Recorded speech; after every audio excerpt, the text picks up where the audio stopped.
আউযুবিল্লাহি মিনাশ শাইতানির রাজিম বিসমিল্লাহির রহমানির রহিম। কোভিড-19 উপলক্ষে করোনা ভাইরাসের কারণে যারা ঘরে আছো তারা নিয়মিত সাবান পানিতে হাত ধুয়ে, বাইরে গেলে মাস্ক পরিধান করবে। তো অনলাইনে স্কুলের ক্লাস বন্ধ থাকার কারণে আমি তোমাদের জন্য একটি ক্লাস নিয়ে আসছি। প্রথমে আমার পরিচয়, আমি মোহাম্মদ মিজানুর রহমান খান, সিনিয়র শিক্ষক, আশরাফাবাদ উচ্চ বিদ্যালয়। আমি তোমাদের জন্য একটি ক্লাস নিয়ে আসছি, নবম শ্রেণীর 6ষ্ঠ অধ্যায় জাবেদা। তো আসো আমরা ক্লাসটি দেখি। সবাই খাতা কলম নিয়ে মনোযোগ সহকারে বসে যাও, মনোযোগ সহকারে শোনো। তো আমাদের ক্লাসটা হলো জাবেদা। দেখো, জাবেদা অধ্যায়, জাবেদার প্রথমে আমরা একটু জেনে নেই যে জাবেদার সংজ্ঞা কী, জাবেদা কী। জাবেদা হলো হিসাবের প্রাথমিক বই। দৈনন্দিন যে ব্যবসায়ী লেনদেনগুলি সংঘটিত হয়, সেই লেনদেনগুলি তারিখ অনুযায়ী, ক্রমানুযায়ী হিসাবের বইতে লিপিবদ্ধ করে রাখতে হয়। দেখো বোর্ডে সংখ্যাটা লেখা আছে, আমরা একটু দেখি। লেনদেন সংঘটিত হওয়ার সাথে সাথে ডেবিট ও ক্রেডিট পক্ষ বিশ্লেষণ করে তারিখের অনুসারে ব্যাখ্যা সহকারে যে বইতে লিখে রাখা হয় তাকে বলা হয় জাবেদা। তো এবার আসলে দেখি জাবেদা কেন রাখতে হয়, জাবেদা গুরুত্বই বা কী। জাবেদার গুরুত্ব প্রথমে লেনদেনগুলিকে হিসাবের বইতে লিপিবদ্ধ করা বা লিখে রাখা। লিখে রাখলে ভবিষ্যতে ভুল ত্রুটি কম হয় এবং ভবিষ্যতে ভুলে যাওয়ার সম্ভাবনা থেকে বাঁচা যায়। তারপরে আছে মোট লেনদেনের সংখ্যা ও পরিমাণ। মোট লেনদেনের সংখ্যা ও পরিমাণ জানা, কতগুলি লেনদেন উক্ত মাসে বা উক্ত সময় বা নির্দিষ্ট সময়ে সংঘটিত হয়েছে সেগুলি জানা যায় এবং মোট কত টাকার লেনদেন হয়েছে সেটাও জানা যায়। এরপরে আছে দ্বৈত সত্তার প্রয়োগ। লেনদেনগুলিকে ডেবিট ক্রেডিট অনুযায়ী বিশ্লেষণ করে লিপিবদ্ধ করা হয়, ফলে দ্বৈত সত্তার প্রয়োগ নিশ্চিত হয়। এরপরে আসে লেনদেনের সংখ্যা ব্যাখ্যা। ভবিষ্যতে কোনো অসুবিধা বা ভুলে যাওয়া বা কোনো বিপত্তি দেখা দিলে লেনদেনের ব্যাখ্যা থেকে লেনদেনের সঠিক ধারণা পাওয়া যায়। এরপরে আসে ভুল ত্রুটি হ্রাস। যেহেতু লেনদেনগুলিকে হিসাবের বইতে লিখে রাখা হয়, তাহলে ভুল ত্রুটির সম্ভাবনা কম থাকে, হ্রাস পায়। এরপরে আছে ভবিষ্যৎ সূত্র। যেহেতু লেনদেনগুলি লিখে রাখা হয়, এটি দলিলের মতো, তো ভবিষ্যতে এখান থেকে আমরা দালিলিক প্রমাণ উপস্থাপন করতে পারি, সমস্যা হলে এখান থেকে দেখে নিতে পারি। এরপর আছে পাকা বইয়ের সহায়ক। যেহেতু জাবেদা হিসাবের প্রাথমিক বই, আর পাকা বইকে জাবেদা কী করে সহায়তা করে, ডেবিট ক্রেডিট বিশ্লেষণ করে খতিয়ান বইতে অন্তর্ভুক্তকরণে সহায়তা করে। এখন তোমাদের জন্য আমি একটা সমস্যা নিয়ে আসছি, সেটা হলো এই যে বোর্ডটা ভালো করে আমরা দেখে নিই। আসো, সমস্যা। জনাব ইকবাল 2018 সালের 1 মার্চ তারিখে নগদ 1 লক্ষ টাকা ও 40,000 টাকার পণ্যদ্রব্য নিয়ে ব্যবসা শুরু করেন। উক্ত মাসে তার ব্যবসায়ের লেনদেনগুলি ছিল নিম্নরূপ। মার্চ 1, জনতাকে হিসাব খোলা হলো 30,000 টাকা। 3 তারিখ পণ্য ক্রয় 10,000 টাকা। 7 তারিখ বাহারের নিকট বিক্রয় 20,000 টাকা। 15 তারিখ মনিহারি দ্রব্য ক্রয় 1,000 টাকা। 18 তারিখ ব্যবসায়ের প্রচারণা বাবদ ব্যয় 3,000 টাকা। 22 তারিখ কর্মচারী জামিনকে বেতন প্রদান 7,000 টাকা। এখন আমাদের করণীয় হলো জাবেদা দাখিলা দেখা। তো আসো আমরা এই সমস্যাটা সমাধান করি। তো ডান দিকের এই অংশটা আমরা মুছে ফেলি, এখানে আমরা জাবেদার কাজটা করি।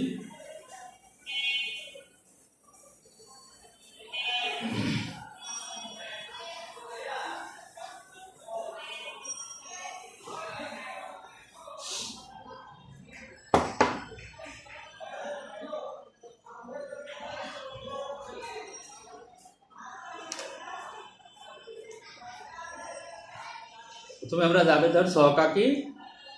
জাবেদার সহকে মোট 5টি ঘর, তারিখ, বিবরণ, খতিয়ান পৃষ্ঠা, ডেবিট টাকা, ক্রেডিট টাকা।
জনাব ইকবালের জাবেদা দাখিলা। প্রথম ঘরে আমরা লিখব তারিখ, বিবরণ, খতিয়ান পৃষ্ঠা, ডেবিট টাকা, ক্রেডিট টাকা।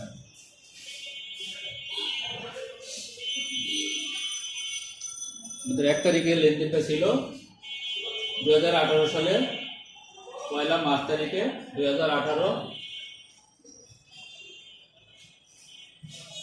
মার্চ 1 নগদ টাকা ও পণ্যদ্রব্য নিয়ে ব্যবসা শুরু করে। তো নগদ টাকা নিয়ে আসলে আমরা জানি সম্পদ বাড়ে, সম্পদ বাড়লে নগদান হিসাব ডেবিট, মানে সম্পদ হিসাব ডেবিট। পণ্যদ্রব্য নিয়ে আসতে মজুদ পণ্য, তো পণ্যদ্রব্যের নামে হিসাব খোলা যাবে না, সেই জন্য খুলতে হবে ক্রয় হিসাব। তাহলে নগদান হিসাব ডেবিট, ক্রয় হিসাব ডেবিট। আর বছরের শুরুতে মালিক যা কিছু নিয়ে ব্যবসা শুরু করে সবই হয় মূলধন। সেই জন্য আমরা লিখলাম নগদান হিসাব ডেবিট, ক্রয় হিসাব ডেবিট, মূলধন হিসাব ক্রেডিট।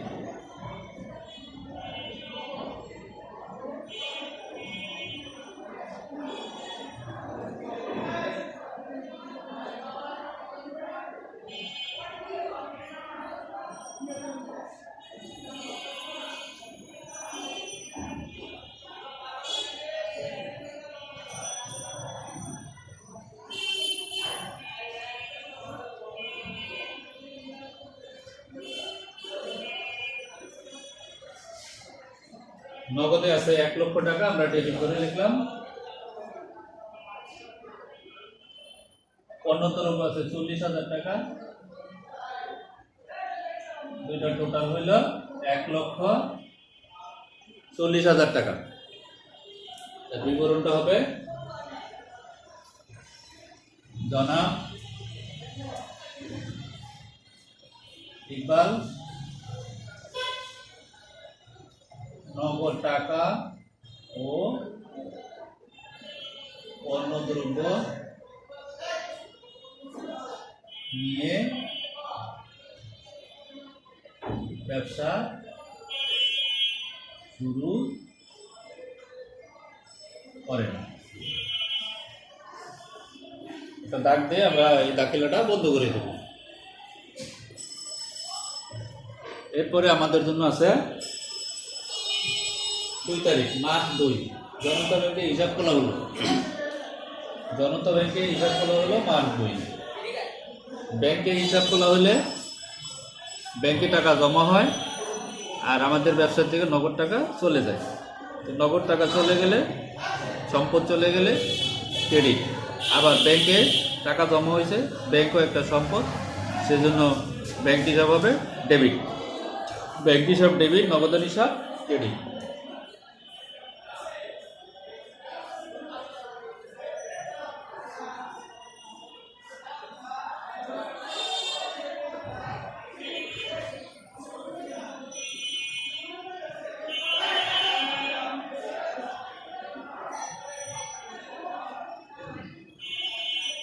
জনতা ব্যাংকে নগদে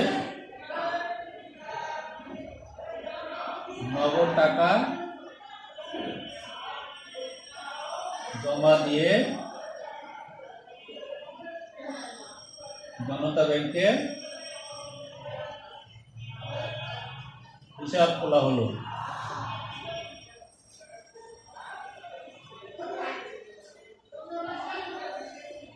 টাকার পরিমাণ 20,000 টাকা। ডেবিট করে 20,000, আবার ক্রেডিট করে 20,000।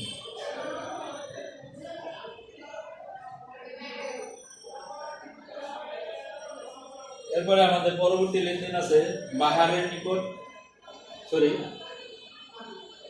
পণ্য ক্রয়।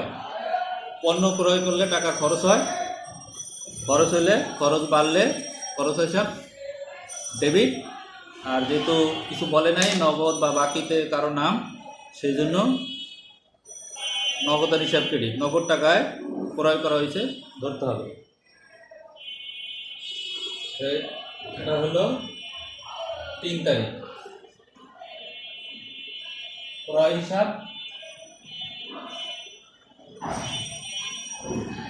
ডেবিট, নগদান হিসাব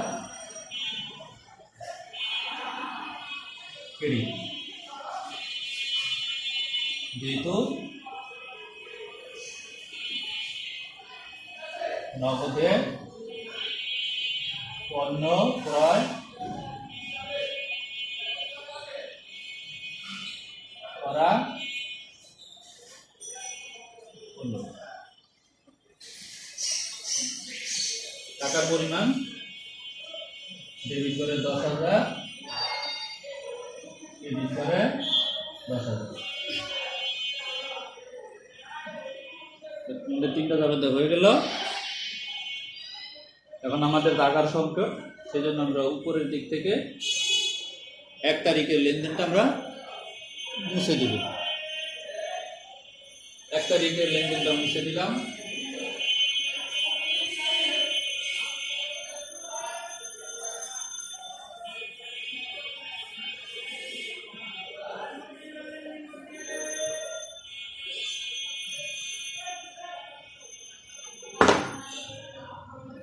তো 7 তারিখে ছিল বাহারের নিকট বিক্রয়।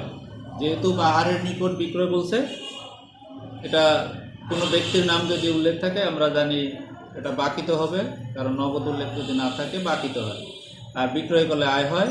বাহার একজন দেনাদার, সেজন্য আমরা লিখব বাহার হিসাব, অর্থাৎ দেনাদার হিসাব। দেনাদার হিসাব ডেবিট,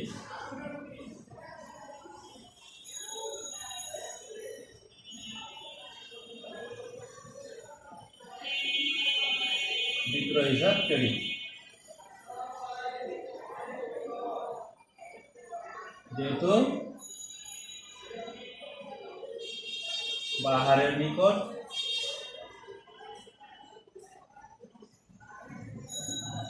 বাকিতে বিক্রয় করা হলো। টাকার পরিমাণ আছে 20,000 টাকা।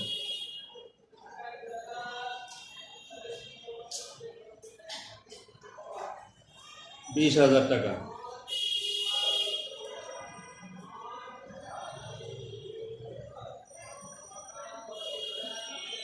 সবাই নিশ্চয়ই বুঝতে পারতেছ। এবার আমরা 2 তারিখের লেনদেনটা মুছে দিব। 2 তারিখের লেনদেনটা মুছে দিলাম।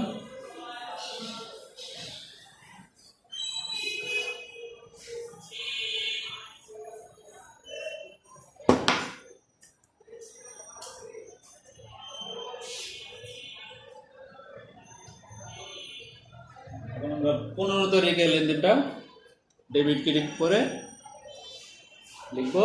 15 তারিখে আছে মণিহারি দ্রব্য ক্রয়। মণিহারি দ্রব্য ক্রয় করলে আমাদের খরচ বাড়ে, আমরা জানি খরচ বাড়লে ডেবিট। আর মণিহারি দ্রব্য আমরা কিভাবে কিনছি এভাবে বলা নাই, সেই জন্য আমরা নগদান হিসাব ধরব। তো নগদ টাকা চলে গেলে নগদান হিসাব ক্রেডিট, আর খরচ বাড়লে ডেবিট। সেজন্য আমরা লিখব মণিহারি হিসাব ডেবিট, নগদান হিসাব ক্রেডিট।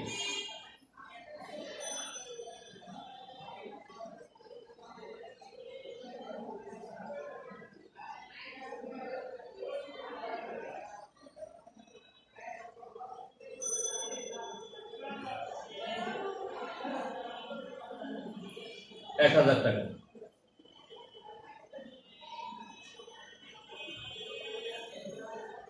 যেহেতু নগদে মণিহারি দ্রব্য ক্রয় করা হলো,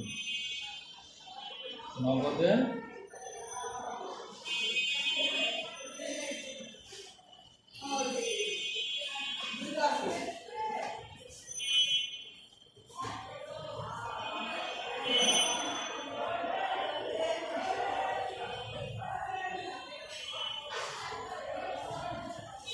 আমাদের এরপরের লেনদেন আছে ব্যবসায়ের প্রচারণা বাবদ ব্যয়।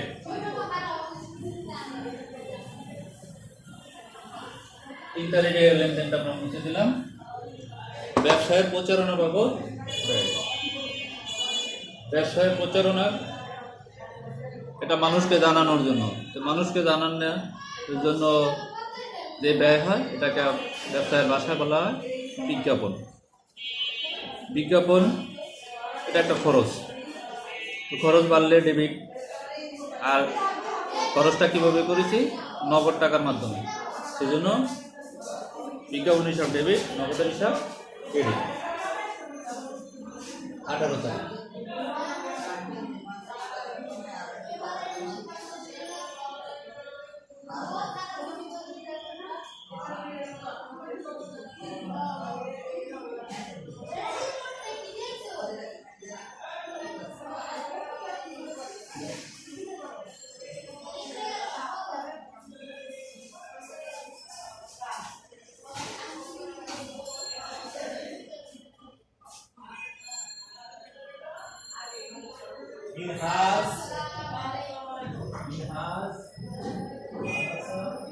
৳3,000।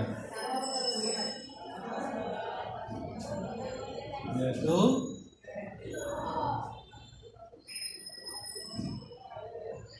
ব্যবসায়ের প্রচারণা বাবদ নগদে ব্যয় করা হলো।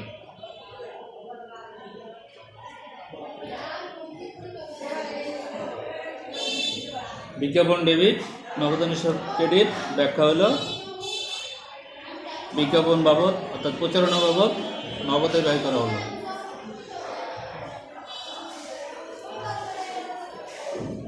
এরপরে লেনদেন আমাদের আছে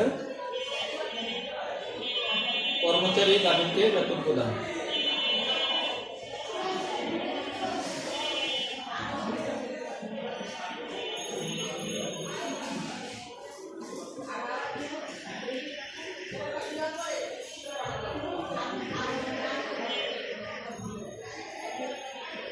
আমরা উপরের লেনদেনটা মুছে ফেলি।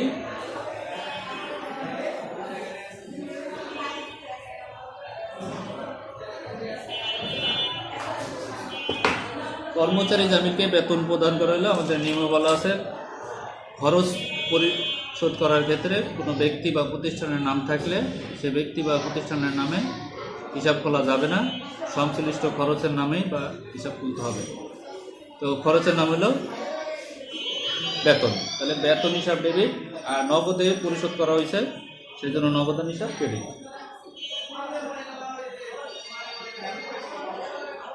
22 তারিখ।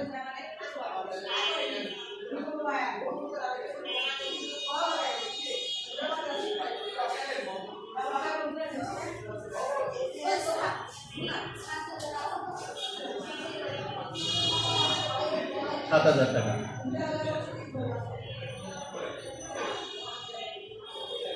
কর্মচারী জামিনকে নগদে বেতন প্রদান করা হলো।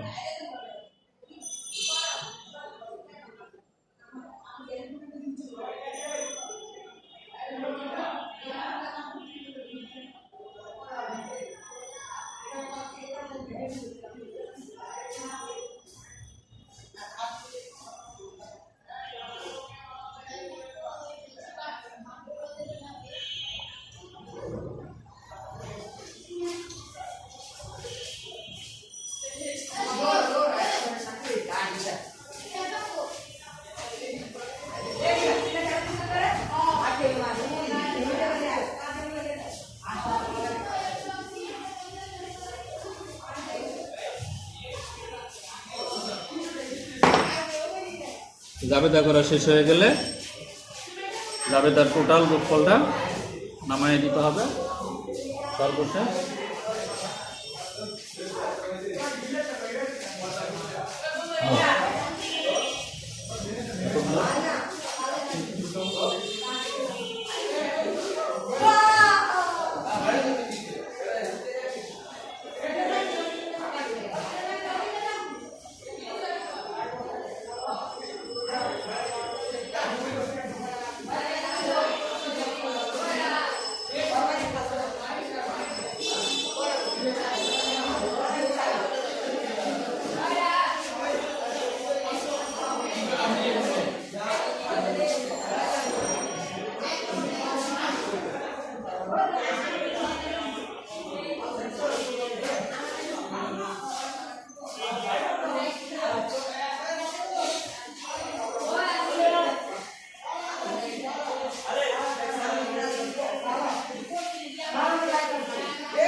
জাবেদার মোট যোগফল 2,10,000।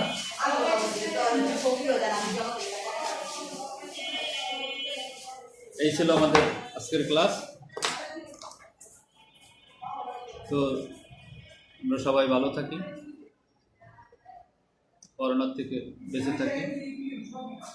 বাইরে যেতে হলে মাস্ক পরিধান করি, 20 মিনিট ধরে বাইরের থেকে আসার পরে 20 সেকেন্ড ধরে আমরা হাত ভালোভাবে ধুতে করি। সবাইকে ধন্যবাদ। পরবর্তীতে আমরা অন্য কোনো ক্লাস নিয়ে আবার আলাপ করব। আজকে এখানেই রাখছি। আল্লাহ হাফেজ।